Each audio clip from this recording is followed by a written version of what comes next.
Morning, welcome back. You're watching Breakfast with Charlie States and Naga Monchetti. In the past half hour, the US President Donald Trump and First Lady Melania Trump have confirmed they have tested positive for coronavirus. Now, in a tweet, the president said, "Tonight, the First Lady and I tested positive for COVID-19. We will begin our quarantine and recovery process immediately.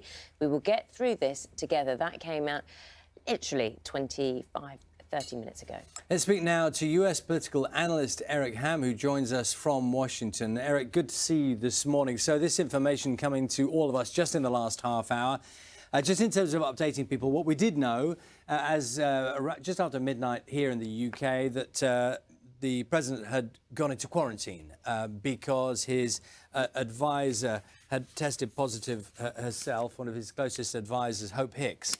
But now we have this positive test. This is a dramatic development. Tell us what you know.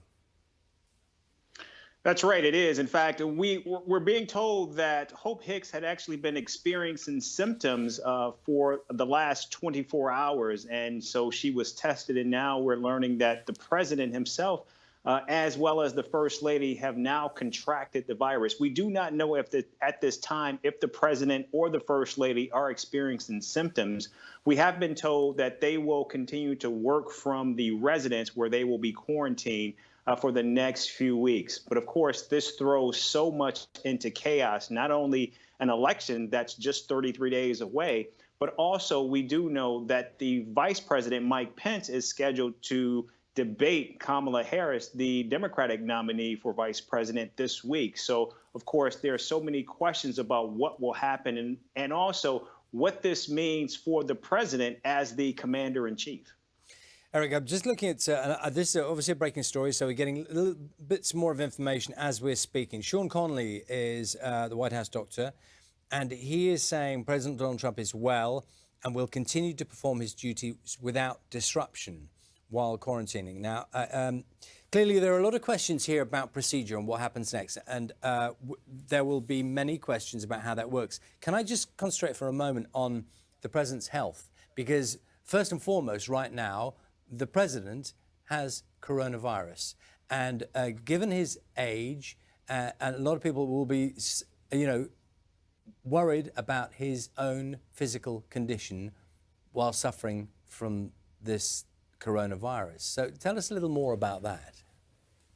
Yeah, this is a very concerning issue because we're talking about a man who's 74 years old. We also know that the president is technically obese. So given that this age group is particularly vulnerable to this virus, as well as his health, this is also going to be potentially very problematic. We also have to go back to when the president, at one time, this was some months ago, the president abruptly went to the Walter Reed Medical Center. And of course, we do not know what took place or what transpired, why the president had to abruptly go to Walter Reed Medical Center. Now, we were told that this was because this was part of the president's physical that this took place, but there were no additional details about that. And so you wonder if what took place then will have some impact on the president's ability to ward off this virus. So, of course,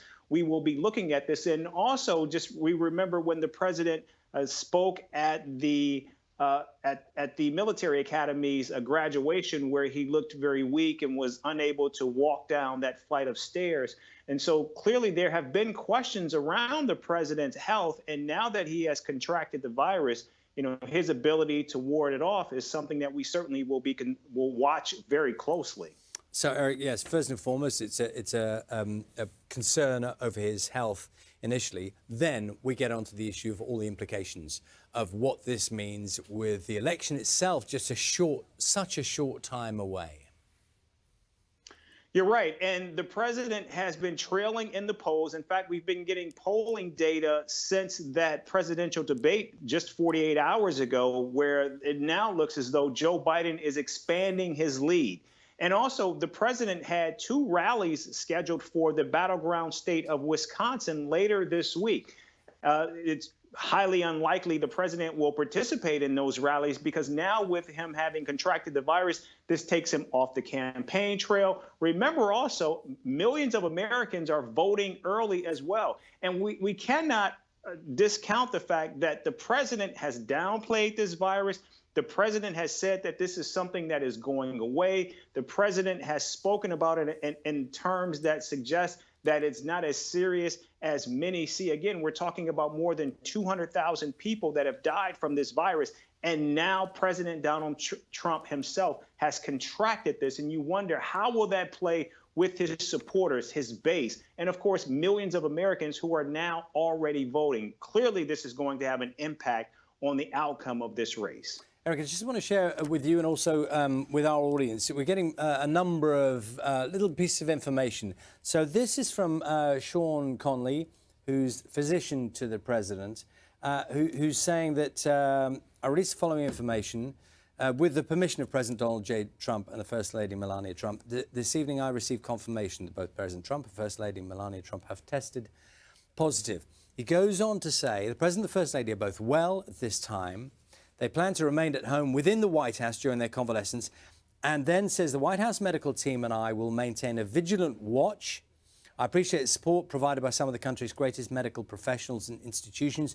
Rest assured, I expect the President to continue carrying out his duties without disruption while recovering, and I will keep you updated on any future developments. I mean, Eric, the reality of this is, from this moment on, there will be every minute, every hour, every day, the US population, no matter their politics, will want to know the condition of the president. And this has worldwide implications as well, of course. Absolutely. We're talking about the president of the United States has now contracted this deadly virus, this virus that has killed almost 1 million people across the globe.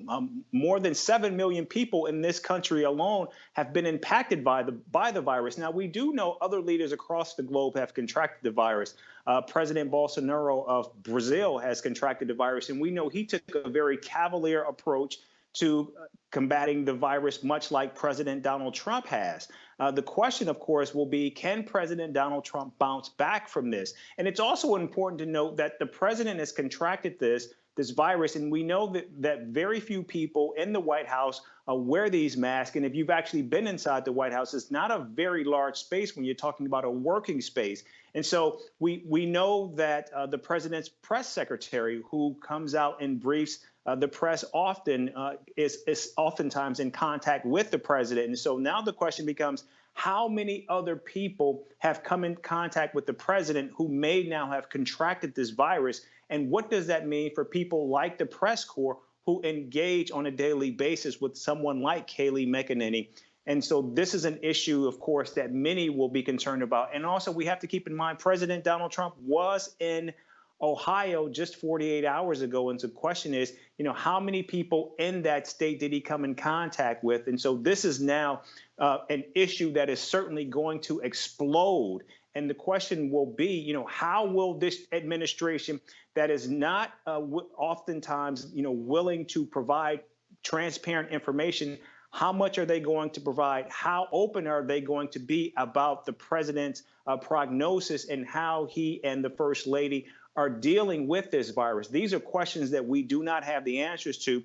And of course, we will be watching this, again, in the middle of a presidential election. And this is going to be something that certainly has upended the domestic political landscape as well as the global landscape.